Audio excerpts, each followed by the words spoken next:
ವಿದ್ಯಾರ್ಥಿಗಳೆಲ್ಲರಿಗೂ ನನ್ನ ನಮಸ್ಕಾರಗಳು ಹಾಗೂ ಈ ದಿನದ ಆನ್ಲೈನ್ ತರಗತಿಗೆ ತಮ್ಮೆಲ್ಲರನ್ನು ಸ್ವಾಗತಿಸುತ್ತಾ ಈ ದಿನದ ಒಂದು ತರಗತಿಯನ್ನು ನಾನು ಪ್ರಾರಂಭ ಮಾಡ್ತಾ ಇದ್ದೀನಿ. ಸೊ ಈ ದಿನದ ತರಗತಿಯಲ್ಲಿ in this class we will discuss about the kingdoms, 5 kingdom system. So today's class we will discuss about the kingdom Protista. So ಇವತ್ತಿನ ಒಂದು ಕ್ಲಾಸ್ ಅಲ್ಲಿ ನಾವು ಕಿಂಗ್ಡಮ್ ಪ್ರಾಟಿಸ್ಟಾ ಇದನ್ನ ನಾವು ಸ್ಟಡಿ ಮಾಡ್ತಾ ಹೋಗೋಣ. In yesterday's class we discussed about the first kingdom ಮೊನೆರಾ. ಮೊನೆರಾದ ಬಗ್ಗೆ ನಾವೇನ್ ಮಾಡಿದ್ವಿ, ನಿನ್ನೆಯ ಒಂದು ತರಗತಿಯಲ್ಲಿ ನಾವು ಅಭ್ಯಾಸ ಮಾಡಿದ್ದೀವಿ. ಈ ದಿನದ ತರಗತಿಯಲ್ಲಿ ಎರಡನೇ ಕಿಂಗ್ಡಮ್ ಬರುತ್ತಲ್ಲ, ಸೊ ಅಮಾಂಗ್ 5 ಕಿಂಗ್ಡಮ್ಸ್, ಆ 5 ಕಿಂಗ್ಡಮ್ ನಲ್ಲಿ ಎರಡನೇ ಕಿಂಗ್ಡಮ್ ಏನ್ ಬರುತ್ತೆ ದಟ್ ಈಸ್ ಪ್ರಾಟಿಸ್ಟಾ ಅಂತ ಕರಿತೇವೆ. ಆ ಪ್ರಾಟಿಸ್ಟಾ ಕಿಂಗ್ಡಮ್ ಅನ್ನ ನಾವು ಇವತ್ತು ಈ ಕ್ಲಾಸ್ ಅಲ್ಲಿ ನಾವು ಸ್ಟಡಿ ಮಾಡ್ತಾ ಹೋಗೋಣ. So let we discuss the kingdom Protista. So the second kingdom Protista includes primitive algae and protozoans. ಈ ಕಿಂಗ್ಡಮ್ ನಲ್ಲಿ ನಾವು ಏನ್ ನೋಡ್ತೀವಿ ಅಂದಾಗ primitive algae, algae that is ನಾನು ಹೇಳಿದೆ ಇನ್ನು ಕನ್ನಡ ಪಾಚಿ ಅಂತ ಕರಿತೀವಿ. ತುಂಬಾ ಪ್ರಿಮಿಟಿವ್ ಆಗಿರ್ತದೆ, ಹಾಗೆ ಬರಿಗಣ್ಣಿಂದ ಕಾಣಿಸೋದಿಲ್ಲ. ಸೊ ಮೈಕ್ರೋಸ್ಕೋಪಿಕ್ ಅಬ್ಸರ್ವೇಷನ್ ಇಂದ ಮಾತ್ರ ಅದರ ಸ್ಟ್ರಕ್ಚರ್ ಅನ್ನು ನಾವು ನೋಡಬಹುದು. So this Protista kingdom includes primitive algae and protozoans. ಈ ಒಂದು ಕಿಂಗ್ಡಮ್ ನಲ್ಲಿ ಸ್ವಲ್ಪ ಕನ್ಫ್ಯೂಷನ್ ಇದೆ. ಏನು ಅಂದಾಗ ಈ ಕಿಂಗ್ಡಮ್ಗೆ ಏನು ಆಲ್ಗೆ ಅಂತ ನಾವು ಸೇರಿಸಿದೀವಿ, ಪ್ರಿಮಿಟಿವ್ ಆಲ್ಗೆ ಅಂಡ್ ಪ್ರೋಟೋಜೋವನ್ಸ್, ಇದರ ಜೊತೆಗೆ along with these two so some other groups of organisms are to be included. ಬೇರೆ ಗುಂಪಿನ ಕೆಲವು ಆರ್ಗಾನಿಸಮ್ಸ್ ನನ್ನ ಏನ್ ಮಾಡಿದೀವಿ, put together in this group, ಈ ಗ್ರೂಪ್ಗೆ ಸೇರಿಸಿದ್ದೇವೆ. So that is quite confusing, but this is based on the presence of definite nucleus and nuclear bound membrane bound organelles. ಇಲ್ಲೇನಾಗಿದೆ ಕನ್ಫ್ಯೂಷನ್ ಅಂದ್ರೆ, ಕೆಲವು ಸೈಂಟಿಸ್ಟ್ ಹೇಳ್ತಾರೆ ಈ ಒಂದು ಗ್ರೂಪ್ ನಲ್ಲಿ ನೀವು ಸೇರಿಸಿರುವಂತಹ ಆರ್ಗ್ಯಾನಿಸಮ್ಸ್ ಏನಿದೆ ಅದು ಪ್ರಾಟಿಸ್ಟಾದಲ್ಲಿ ಬರೀ ಪ್ರೋಟೋಜೋವನ್ ಅಂತ ಅಲ್ಲ, ಆಲ್ಗೆ ಪ್ರಿಮಿಟಿವ್ ಆಲ್ಗೆ ಅಂತಾನೂ ಅಲ್ಲ, ಇದರ ಜೊತೆಗೆ ಫಂಗೈನೂ ಇದೆ. ಹಾಗೆ that this group linked also the other animals are species ಅಂತ ಕರಿತೇವೆ. ಆದ್ರೆ ಇಲ್ಲಿ ಮೇನ್ ಆಗಿ ಈ ಗ್ರೂಪ್ ಅಲ್ಲಿ ಇನ್ಕ್ಲೂಡ್ ಮಾಡುವಂತಹ ಏನು ಈ ಸ್ಪೀಶೀಸ್ ಇದೆ, ಇಲ್ಲಿ ಒಂದು ಕಾಮನ್ ಕ್ಯಾರೆಕ್ಟರಿಸ್ಟಿಕ್ ಫೀಚರ್ ಇದೆ. ಯಾವುದದು ಅಂದಾಗ, so in this group species have a definite nucleus, ಸರಿಯಾಗಿರುವಂತಹ ನ್ಯೂಕ್ಲಿಯಸ್ ಅನ್ನ, ಗೊತ್ತಲ್ಲ ನ್ಯೂಕ್ಲಿಯಸ್ ಅಂದ್ರೆ ಪ್ರತಿ ಜೀವಕೋಶದ ಮಧ್ಯಭಾಗದಲ್ಲಿರುವ ರಚನೆಯನ್ನ ನಾವೇನಂತ ಕರಿತೀವಿ, ಕೋಶ ಕೇಂದ್ರ ಇನ್ ಕನ್ನಡ. ಸೊ ನ್ಯೂಕ್ಲಿಯಸ್ ಅಂತ ಹೇಳ್ತೇವೆ. ಅದಲ್ಲದೆ ಏನಾಗಿದೆ, ಆ ಸುತ್ತಲೂ ಇರ್ತಕ್ಕಂತಹ ಏನು ಜೀವಕೋಶ ಅಂತ ಹಿಂಗ್ ಇಟ್ಕೊಳ್ಳೋಣ ಇದು. ಸೊ ಜೀವಕೋಶ ಅಂತ ಹೀಗಿದ್ರೆ ಈ ಮಧ್ಯೆ ಇರುವಂತದ್ದೇ ನಾವು ನ್ಯೂಕ್ಲಿಯಸ್ ಅಂತ ಕರಿತೀವಿ. ಡೆಫಿನೆಟ್ ನ್ಯೂಕ್ಲಿಯಸ್ ಇದೆ, ಜೊತೆಗೆ ಏನು ಈ ಮೆಂಬ್ರೇನ್ ಇದೆಯಲ್ಲ, ಸೊ ಈ ಮೆಂಬ್ರೇನ್ ಅಲ್ಲಿ ಏನಾಗಿರುತ್ತಪ್ಪ ಅಂತಂತಂದ್ರೆ, ಈ ಮೆಂಬ್ರೇನ್ ಅಲ್ಲಿ so we can see the membrane bounded organelles. ಈ ಮೆಂಬ್ರೇನ್ ಅಲ್ಲೂ ಕೂಡ ಕೆಲವು ಆರ್ಗನೆಲ್ಸ್ ಇದೆ, ಒಂದು ರಚನೆಗಳನ್ನ ನಾವು ಕಾಣುತ್ತೇವೆ. ಹಾಗಾಗಿ ಈ ಗ್ರೂಪಿಗೆ ಸೊ ಒಂದೇ ಟೈಪ್ ಸ್ಪೀಶೀಸ್ ಅನ್ನು ನಾವು ಇನ್ಕ್ಲೂಡ್ ಮಾಡಿಲ್ಲ, not only protozoans or primitive algae and also a fungi and other species that is purely based on they having definite nucleus and membrane bounded organelles ಅಂತ ಕರೀತೇವೆ. So Protista group includes primitive algae and protozoans that is based on their definite nucleus and membrane bounded organelles or membrane bound organelles. So in this group, that is Protista, so that includes 3-4 major groups. ಈ Kingdom ಅಲ್ಲಿ ಏನಿದೆ ಪ್ರಾಟಿಸ್ಟಾ, ಇದರಲ್ಲಿ ನಾವು 4 ಗುಂಪುಗಳನ್ನ ನಾವು ನೋಡ್ತೇವೆ, ಮತ್ತೆ 4 ಗುಂಪುಗಳನ್ನ ನೋಡ್ತೇವೆ. Protista kingdom includes 4 groups of species. The first group is chrysophytes ಅಂತ ಕರಿತೇವೆ. Second group is dinoflagellates ಅಂತ ಹೇಳ್ತೇವೆ. Third group is euglenids ಅಂತ ಹೇಳ್ತೀವಿ. Then last group, that is slime mounds. ಇದಿಷ್ಟು ಕೂಡ ನಾವು ಎಲ್ಲಿ ನೋಡ್ತೇವೆ ಅಂದ್ರೆ ಪ್ರಿಮಿಟಿವ್ ಆಲ್ಗೆ ಅಂತ ಹೇಳ್ತೇವೆ ನಾವು ಅದನ್ನ. ಹಾಗೆ ಗುಂಪಿಗೆ ಸೇರುವಂತದ್ದು. So this one slime mould nothing but ನಾವೇನ್ ಹೇಳ್ತೇವೆ ಫಂಗೈ ಅಂತಾನು ಹೇಳ್ತೇವೆ. ಬಟ್ ಆ ಸ್ಟ್ರಕ್ಚರ್ ಇರೋದ್ರಿಂದ ಈ ಒಂದು ಕಿಂಗ್ಡಮ್ಗೆ ಸೇರಿಸಿದ್ದೇವೆ. ಈ 4 ಗ್ರೂಪ್ ಅನ್ನ ನಾವು ಆಲ್ಗೆಗೆ ತಗೊಳ್ಳೋಣ. ಹಾಗೆ ನೆಕ್ಸ್ಟ್ ಬರ್ತಕ್ಕಂಥದ್ದು ಪ್ರೋಟೋಜೋವನ್ಸ್. ಎರಡನ್ನೂ ಕೂಡ ಇನ್ಕ್ಲೂಡ್ ಮಾಡಿದ್ದಾರೆ ಈ ಒಂದು ಪ್ರಾಟಿಸ್ಟಾ ಕಿಂಗ್ಡಮ್ಗೆ. So let we study one by one group. So coming to the first group, that is chrysophytes ಅಂತ ಕರಿತೇವೆ. ಸೊ ಕ್ರೈಸೋಫೈಟ್ಸ್ ಅಂತಕ್ಕಂಥದ್ದು ಪ್ರಾಟಿಸ್ಟಾದ ಕಿಂಗ್ಡಮ್ ಅಲ್ಲಿ ಬರುವಂತಹ ಮೊದಲನೇ ಒಂದು ಗುಂಪಿನ ಆರ್ಗ್ಯಾನಿಸಮ್ಸ್ ಅಂತ ಕರಿತೇವೆ. Here in this group includes diatoms and desmids ಅಂತ ಕರಿತೇವೆ. ಈ ಗುಂಪಿನಲ್ಲಿ ಪ್ರಿಮಿಟಿವ್ ಅಂದ್ರೆ ತುಂಬಾ ಸೂಕ್ಷ್ಮವಾಗಿರುವಂತಹ ಆರ್ಗ್ಯಾನಿಸಮ್ಸ್ ಅನ್ನ ನೋಡ್ತೀವಿ ನಾವು. ಆಲ್ಗೆ, ನಥಿಂಗ್ ಬಟ್ ಆಲ್ಗೆ ನೋಡ್ತೇವೆ. ಯಾವುದದು ಅಂದಾಗ ಡಯಾಟಮ್ಸ್ ಅಂಡ್ ಡೆಸ್ಮಿಡ್ಸ್ ಅಂತ ಕರಿತೇವೆ. ಡೆಸ್ಮಿಡ್ಸ್ ನಥಿಂಗ್ ಬಟ್ ಗೋಲ್ಡನ್ ಆಲ್ಗೆ ಅಂತ ಕರಿತೇವೆ. ಅದರ ಅಪಿಯರೆನ್ಸ್ ಹೇಗಿರುತ್ತೆ, ಆ ಆಲ್ಗೆದು ಸಮುದ್ರದ ಒಂದು ಸರ್ಫೇಸ್ ಏರಿಯಾದಲ್ಲಿ ಅಲೆಗಳಲ್ಲಿ ಅಲ್ಲಲ್ಲಿ ಹೇಗೆ ಕಾಣ್ತಿರುತ್ತದು ಅಂದ್ರೆ ಹೇಗೆ ಅಪಿಯರೆನ್ಸ್ ಇರುತ್ತಪ್ಪ ಅದು ಅಂತಂದ್ರೆ ಬಂಗಾರದ ಬಣ್ಣವನ್ನ ಹೊಂದಿರುತ್ತೆ. ಏನೋ ಮಿಂಚುತ್ತಾ ಇರ್ತದೆ ಅಲ್ಲಲ್ಲಿ. ಆ ಗ್ರೂಪ್ ಆಫ್ ಏನ್ ಆಲ್ಗೆ ಇದೆಯಲ್ಲ ಆಲ್ಗರ್ ಬಾಡಿ ಫ್ಲೋಟ್ ಆಗುವಾಗ ಆ ಗೋಲ್ಡನ್ ಕಲರ್ ಆಗಿ ಕಾಣ್ತಾ ಇರ್ತದೆ. So that is nothing but desmids are commonly called as golden algae ಅಂತ ಕರಿತೇವೆ. So diatoms, so they found in fresh and as well as marine water. ಎಲ್ಲಿ ನೋಡ್ತೀವಿ ನಾವು ಈ ಪ್ರಿಮಿಟಿವ್ ಆಲ್ಗೆಯನ್ನ? So these two are microscopic. ನಮಗೆ ಬರೀ ಕಣ್ಣಲ್ಲಿ ಏನು ಕಾಣಿಸಲ್ಲ, ಏನೋ ತೇಲ್ತಾ ಇದೆಯೋ ಅನ್ನೋ ತರ ಅನ್ಸುತ್ತೆ. ಆದ್ರೆ ಮೈಕ್ರೋಸ್ಕೋಪಿಕ್ ವ್ಯೂ ಅಲ್ಲಿ ನೋಡಿದಾಗ ಅದರ ಒಂದು ಸ್ಟ್ರಕ್ಚರ್ ಅನ್ನ ನಾವೇನ್ ಮಾಡಬಹುದು, ಸ್ಟಡಿ ಮಾಡಬಹುದು. So they found in fresh and as well as marine water.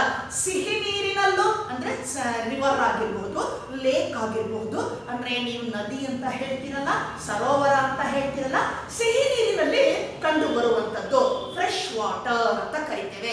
ಹಾಗೆ ಮೆರೈನ್ ಅಂದ್ರೆ ಅದು ಸಮುದ್ರ, ಸಾಗರ ಅಂತ ಕರಿತೀವಿ, ಉಪ್ಪು ನೀರು. ಸೊ ಎರಡರಲ್ಲೂ ಇದೇನಾಗುತ್ತೆ, ಈ ಸ್ಪೀಶೀಸ್ ಕಂಡು ಬರುತ್ತೆ, ವಾಸವಾಗಿರ್ತದೆ. So diatoms and ಡೆಸ್ಮಿಡ್ಸ್.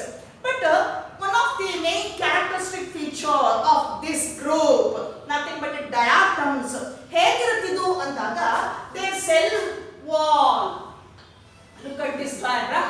So their cell wall lined by 2 layers. ಅದರ ಸೆಲ್ ಏನಾಗಿರುತ್ತೆ, ಹೊರಭಾಗ ಏನಾಗಿರುತ್ತೆ, ಆ ಜೀವಕೋಶದ ಹೊರಭಾಗ 2 ಲೇಯರ್ಗಳಿಂದ ಆವೃತವಾಗಿರುತ್ತದೆ. So lined by 2 layers. So in between these 2 layers some matrix, that is nothing but silica. So silica deposited in between these 2 layers. A space in between these 2 layers deposited by a matrix called silica. So ಸಾಮಾನ್ಯವಾಗಿ ಏನು ಸಮುದ್ರದ ಮರಳಿದೆಯಲ್ಲ, ಆ ಮರಳಿನಲ್ಲಿರುವಂತಹ ಒಂದು ರಾಸಾಯನಿಕ ವಸ್ತು ಯಾವುದಪ್ಪ ಸಂಯೋಜನೆ ಆಗಿರುತ್ತೆ ಆ ಸ್ಯಾಂಡ್ಸ್ ಅಲ್ಲಿ ಅಂದಾಗ ದಟ್ ಈಸ್ ಸಿಲಿಕಾ ಅಂತ ಕರಿತೇವೆ. Next one is that is calcium carbonate ಅಂತ ಕರಿತೇವೆ. ಸೊ ಈ 2 ಸೆಲ್ಗಳು ಏನಿದೆ, ಸೆಲ್ಲಿನ ಒಂದು ಲೇಯರ್ಸ್ ಏನಿದೆ, ಆ 2 ಲೇಯರ್ಸ್ ಏನಾಗಿದೆ, ಒನ್ ಓವರ್ಲ್ಯಾಪ್ಸ್ ಟು ಅದರ್. ಹೀಗೆ ಸೆಲ್ ಇದ್ರೆ ಆ ಸೆಲ್ ಇದೆ ಅಂತ ತಿಳ್ಕೊಳ್ಳೋಣ. imagine this outermost layer, this is innermost layer. So ಏನು ಈ ಸೆಲ್ ವಾಲ್ ಇದೆ, ಈ cell wall made up of 2 layers. ಎರಡು ಲೇಯರ್ ಏನಾಗಿದೆ, ಒನ್ ಓವರ್ಲ್ಯಾಪ್ಸ್ ಟು ಅದರ್. ಈಗ ಓವರ್ಲ್ಯಾಪಿಂಗ್ ಟು ಅದರ್ ಈಗ ಒಂದಿದ್ರೆ ಅದ್ರ ಮೇಲೆ ಹಿಂಗೆ ಇನ್ನೊಂದು ಏನಾಗಿರುತ್ತೆ, ಈ ರೀತಿ ಜೋಡಣೆ ಮಾಡಿರ್ತದೆ.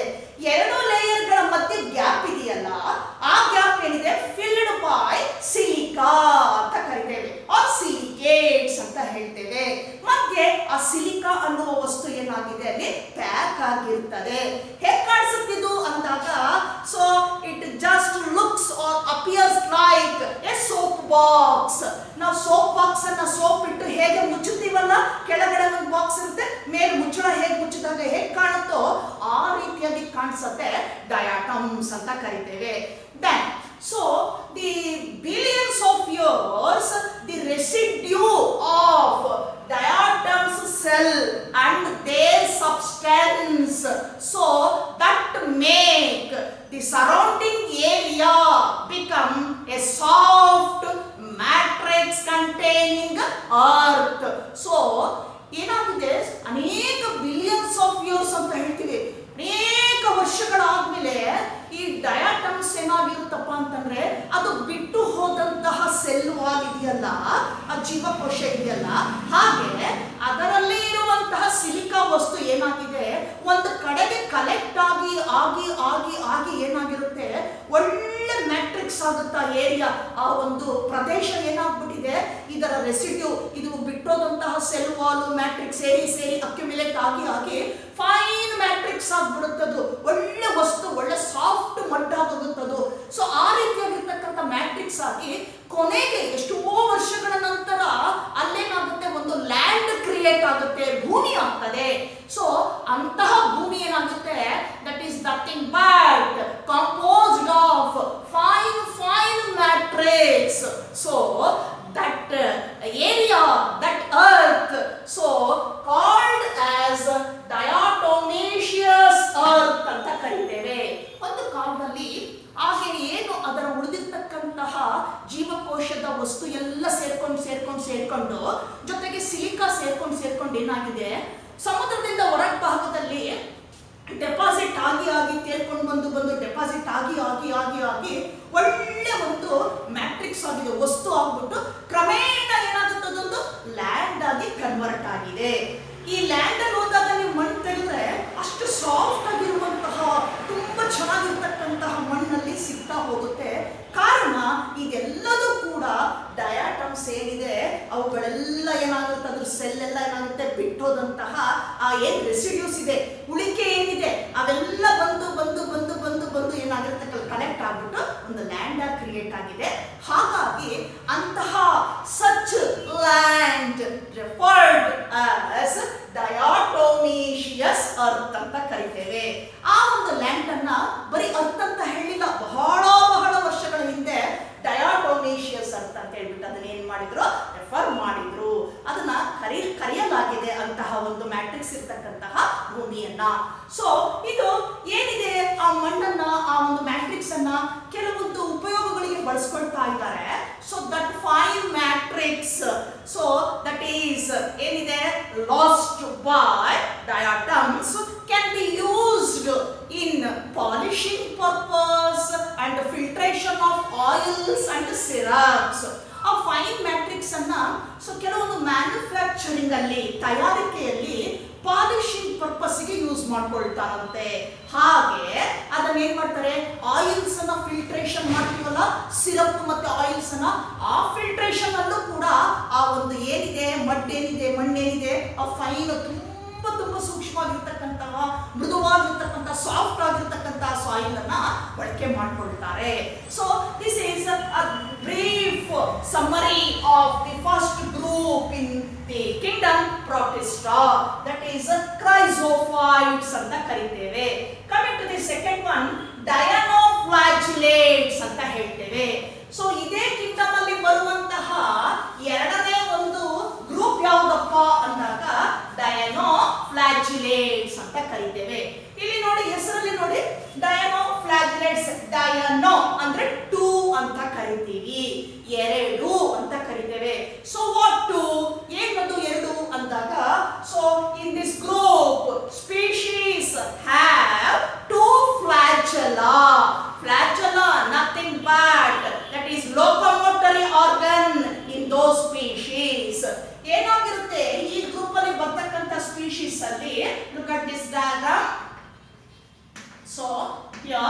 body wall. Then, so each species has two flagella. ಇದೆ ಇಲ್ಲೇನಿದೆ ಇದರ ಒಂಥರ ಚಾಟಿ ತರ ತೋರಿಸ್ತಾ ಇದ್ದೀನಲ್ಲ ನಾನು ಒಂದು ರಚನೆಯನ್ನ, ಹೀಗೆ ಚಾಟಿ ತರ ಇರುವಂತದ್ದು. ಸೊ ಇದನ್ನ ನಾವೇನಂತ ಕರಿತೀವಿ? ಫ್ಲಾಜೆಲ್ಲಾ ಅಂತ ಕರಿತೇವೆ. Flagella plural, flagellum singular. So ಹೀಗೆ ಈ ಗ್ರೂಪಿನಲ್ಲಿ ಬರುವಂತಹ ಸ್ಪೀಶೀಸ್ ಅಲ್ಲಿ ಏನಾಗಿರುತ್ತೆ, ಪ್ರತಿಯೊಂದು ಆ ಜೀವಿಗಳಲ್ಲೂ ಕೂಡ ಎರಡು ಎರಡು ಈ ರೀತಿ ವಿಪ್ ಲೈಕ್ ಚಾಟಿ ತರ ಇರುವಂತಹ ರಚನೆಯನ್ನ ನೋಡ್ತೇವೆ. That is nothing but flagella ಅಂತ ಕರಿತೇವೆ. So this helps for movement, that is flashing movement ಅಂತ ಕರಿತೇವೆ. ನೀರಿನಲ್ಲಿ ಈ ತರ ಏನ್ ಮಾಡುತ್ತೆ, ಅದು ಮೂವ್ ಮಾಡಲಿಕ್ಕೆ ಸಹಾಯವಾಗಿದೆ. ಸೊ ಹೀಗೆ ಎರಡು ಫ್ಲಾಜೆಲ್ಲವನ್ನ ಹೊಂದಿದೆ. Then this group of species found in marine water. ಎಲ್ಲಿ ನೋಡ್ತೀವಿ ನಾವು? ಸಮುದ್ರದ ನೀರಿನಲ್ಲಿ, ಸಾಗರದ ನೀರಿನಲ್ಲಿ, ಉಪ್ಪು ನೀರಿನಲ್ಲಿ ನೋಡ್ತಾ ಹೋಗ್ತೇವೆ. Then the body contain color pigments like green, blue, yellow and brown. ಈ ಗ್ರೂಪ್ ಅಲ್ಲಿ ಬರ್ತಕ್ಕಂತಹ ನೀವು ಯಾವುದೇ ಸ್ಪೀಶೀಸ್ ಅನ್ನ ತೆಗೆದುಕೊಳ್ಳಿ, ಆ ಬಾಡಿ ಒಳಗಡೆ ಕೆಲವು ಬಣ್ಣದ ಪಿಗ್ಮೆಂಟ್ಸ್ ಗಳಿದಾವೆ, ಕಲರ್ ಪಿಗ್ಮೆಂಟ್ಸ್ ಇದೆ. ಯಾವ್ಯಾವ ಬಣ್ಣದ್ದು? ಕೆಂಪು ಇದೆ, ಗ್ರೀನ್ ಇದೆ, ರೆಡ್ ಇದೆ, ಆಮೇಲೆ ಹಸಿರಿದೆ, ಮತ್ತೆ ಹಳದಿ ಇದೆ. Green, blue, red and yellow ಅಂತ ಕರಿತೇವೆ. ಈ ತರ ಪಿಗ್ಮೆಂಟ್ಸ್ ಅನ್ನ ನಾವು ಬಾಡಿಯಲ್ಲಿ ನೋಡ್ತಾ ಹೋಗ್ತೇವೆ. So some species of this group called Gonyaulax ಅಂತ ಕರಿತೇವೆ. ಸೊ ಗೋನಿಯೋಲ್ಯಾಕ್ಸ್ ಒಂದು ಎಕ್ಸಾಂಪಲ್, ಅದು ಸ್ಪೀಶೀಸ್ ಹೆಸರು. So they appeared as red ಅಂತ ಕರಿತೇವೆ. ರೆಡ್ ಕಲರ್ ಹೇಗೆ ಕಾಣ್ತಿರ್ತದ್ದು? ಕೆಂಪು ಕೆಂಪಾಗಿ ಕಾಣ್ತಾ ಇರುತ್ತೆ ಸಮುದ್ರದ ಅಲ್ಲಲ್ಲಿ ತೇಲುವಂತಹ ಭಾಗದಲ್ಲಿ. ಇವೆಲ್ಲ ಮೈಕ್ರೋಸ್ಕೋಪಿಕ್, ಹಾಗೆ ನೇಕೆಡ್ ಕಣ್ಣಲ್ಲಿ ಕಾಣಿಸೋದಿಲ್ಲ ನಮಗೆ. ಮೈಕ್ರೋಸ್ಕೋಪಿಕ್ ಅಲ್ಲಿ ಏನು ತೇಲ್ತಾ ಇರುತ್ತಲ್ಲ, ಅದನ್ನ ತಂದ್ಬಿಟ್ಟು ನಾವು ಅಬ್ಸರ್ವ್ ಮಾಡಿದಾಗ ಒಳಗಡೆ ಈ ರಚನೆಯನ್ನ ನಾವು ನೋಡ್ತಾ ಹೋಗ್ತೇವೆ. ಸೊ ಇಲ್ಲೇನಾಗಿರುತ್ತೆ, ಈ ಒಂದು ಗ್ರೂಪ್ ಅಲ್ಲಿ ಗೋನಿಯೋಲ್ಯಾಕ್ಸ್ ಅಂತ ಹೇಳಿ ಕರಿತೇವೆ, ರೆಡ್ ಪಿಗ್ಮೆಂಟ್ ಇದೆ. So those have read pigment. Then see group of species floating on the surface of the water, that area looks or that water appear as red in color.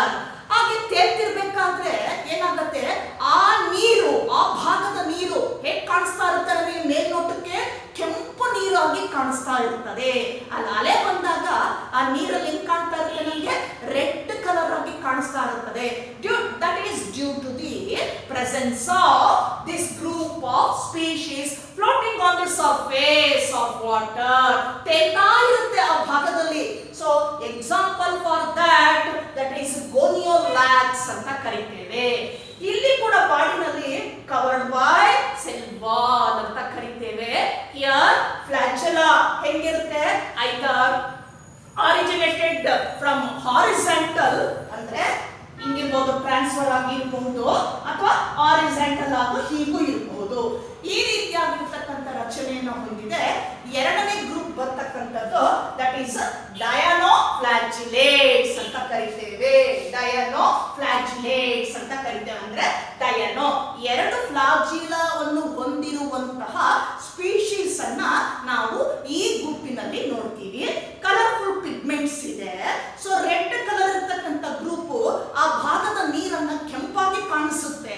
ಅದಕ್ಕೆ example ಕೊಡೋಣ, Gonyaulax ಅಂತ ಕರಿತೇವೆ. Coming to the third one, euglenoids ಅಂತ ಕರಿತೇವೆ. Euglenoids group ನೀವೆಲ್ಲ ಕೇಳಿದ್ದೀರಾ? Have you heard Euglena? The name Euglena in 10th standard ಕೇಳಿರ್ತೀರಾ ಬಹುಶಃ. ಯೂಗ್ಲಿನಾ ಅನ್ನುವಂಥದ್ದು. ಸೊ ಈ ಯೂಗ್ಲಿನಾ ಅನ್ನುವಂಥದ್ದನ್ನ ನಾವೇನ್ ಮಾಡಿದ್ದೇವೆ, ಆ ಕಡೆಗೆ ಪ್ಲಾಂಟ್ ಸ್ಪೀಶೀಸ್ಗೂ ಸೇರಿಸ್ತೀವಿ, ಹಾಗೆ ಅನಿಮಲ್ ಸ್ಪೀಶೀಸ್ಗೂ ಸೇರಿಸ್ತೇವೆ. ಯಾಕೆ ಪ್ಲಾಂಟ್ ಸ್ಪೀಶೀಸ್ ಸೇರಿಸ್ತೀವಿ ಯೂಗ್ಲಿನಾ ಅಂದಾಗ? So body contains chlorophyll pigments. ಆ ಬೇಸಿಸ್ ಮೇಲೆ ಸೊ ಅದನ್ನ ಏನಂತ ಕನ್ಸಿಡರ್ ಮಾಡ್ತೀವಿ?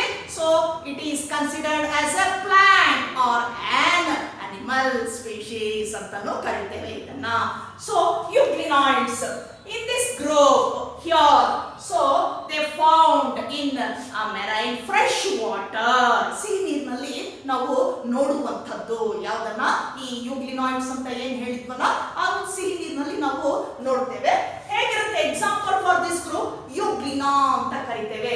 Here in this group of species, so body has, so each species body has the thick double layered wall instead of cell wall.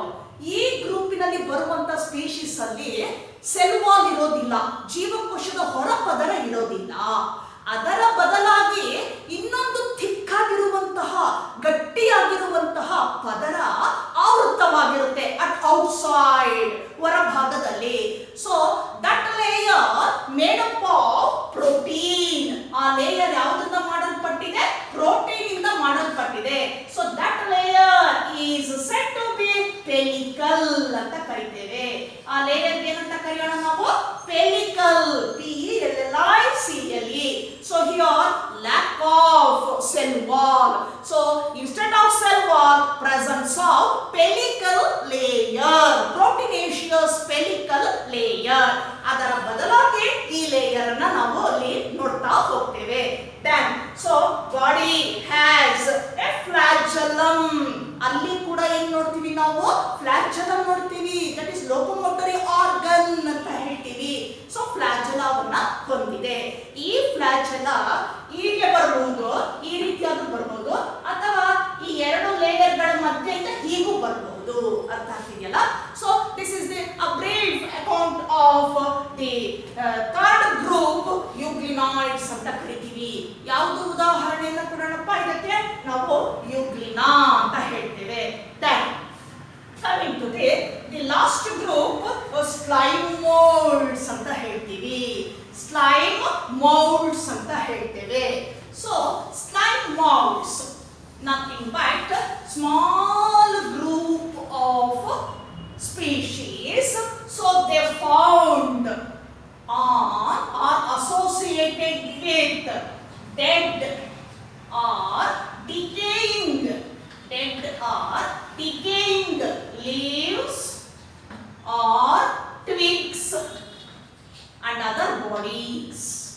ಏನು ಹಾಗಂದ್ರೆ ಅಂದ್ರೆ ಈ ಗ್ರೂಪಿನಲ್ಲಿ ಬರುವಂತಹ ಆ ಸ್ಪೀಶೀಸ್ ಇದೆ, ಪ್ರಿಮಿಟಿವ್ ಸ್ಪೀಶೀಸ್ ಇದೆಯಲ್ಲ, ಆ ಜೀವಿಗಳು ಹೇಗೆ ಕಾಣ್ತದಪ್ಪ ಅಂದಾಗ ಇವು ಈ ಸತ್ತಂತಹ ಅಥವಾ ಕೊಳೆತಂತಹ ಎಲೆಗಳ ಮೇಲೆ ಅಥವಾ ಕೊಳೆತಂತಹ ಸಣ್ಣ ಸಣ್ಣ ಈ ಸಸ್ಯದ ಬ್ರಾಂಚಸ್ ಇದೆಯಲ್ಲ, ರೆಂಬೆ ಕೊಂಬೆಗಳೇನಿದೆ ಇದರ ಮೇಲೆ ಅಥವಾ ಕೊಳೆತಂತಹ ಯಾವುದಾದರೂ ವಸ್ತುವಿನ ಮೇಲೆ ಏನ್ ಮಾಡುತ್ತೆ? ಇದು ಬೆಳೀತಾ ಹೋಗುತ್ತೆ.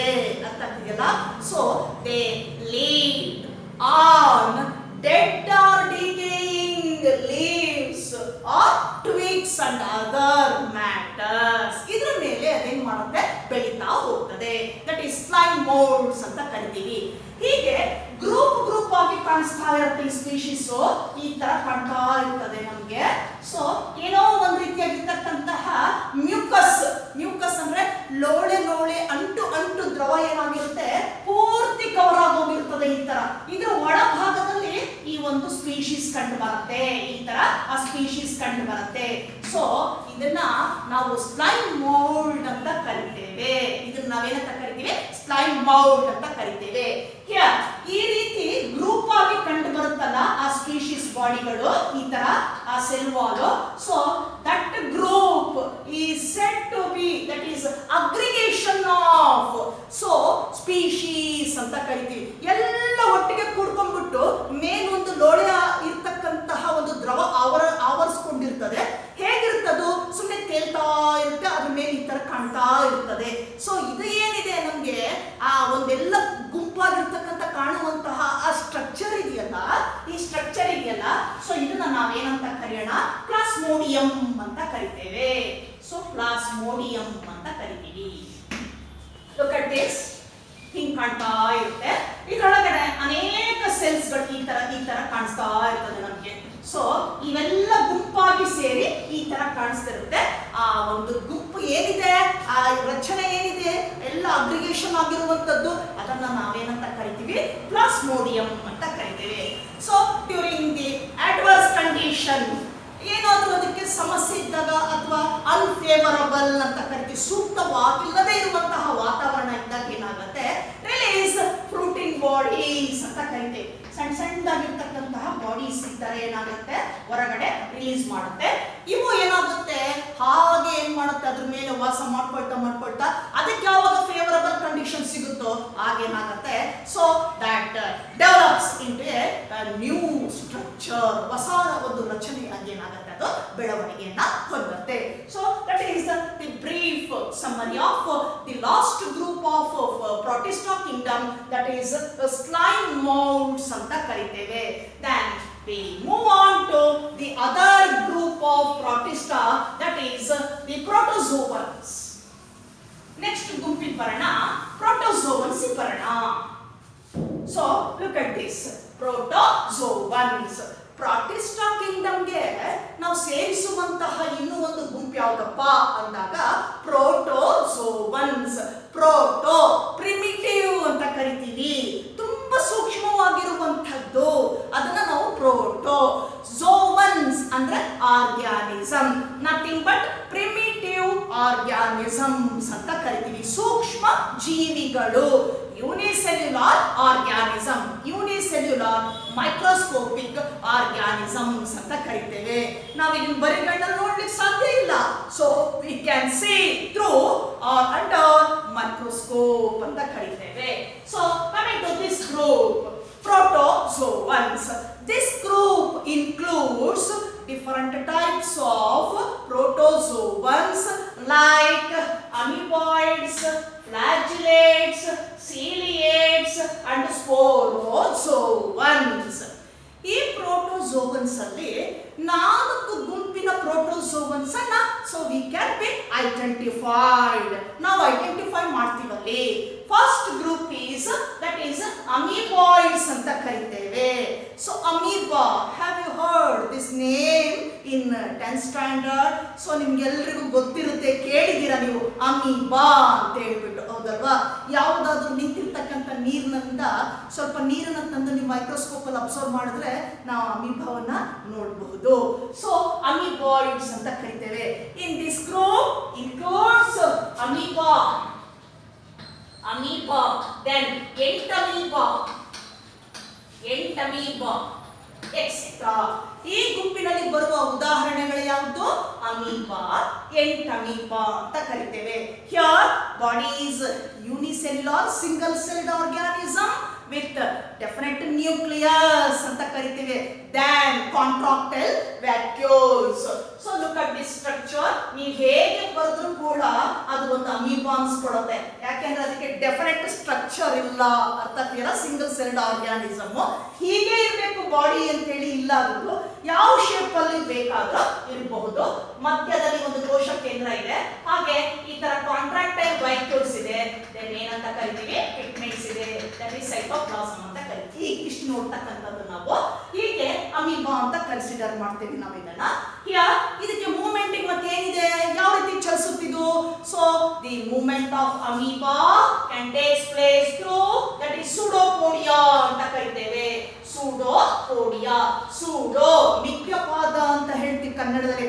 ಪಾದ ಇಲ್ಲ ಅದಕ್ಕೆ, ಒಂದ್ ಕಡೆಯಿಂದ ಮತ್ತೊಂದು ಕಡೆಗೆ ಚಲಿಸೋದಕ್ಕೆ ಏನ್ ಮಾಡುತ್ತೆ, ಬಾಡಿ ಯಾವ ಕಡೆಗೆ ಟರ್ನ್ ಆಗುತ್ತೋ ಸೊ ಆ ಕಡೆಗೆ ಮೂವ್ ಆಗುತ್ತೆ.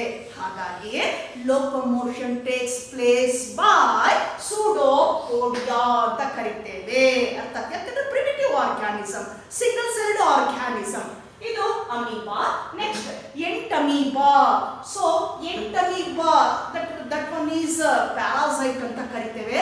So it causes so amoebiasis ಅಂತ ಕರಿತೀವಿ, ಅಥವಾ amoebic dysentery.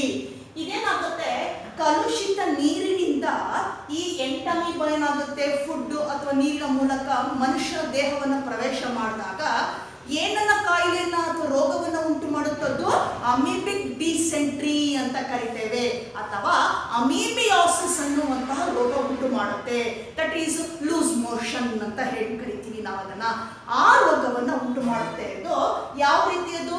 That is due to the contaminated water ಅಂತ ಕರಿತೀವಿ, ಕಲುಷಿತ ನೀರಿನಿಂದ ಬರುವಂಥದ್ದು. ಆ ನೀರಿನಲ್ಲಿ ಏನಿರಬೇಕು, ಎಂಟಮೀಬಾ ಇರಬೇಕು. Coming to the second group, flagella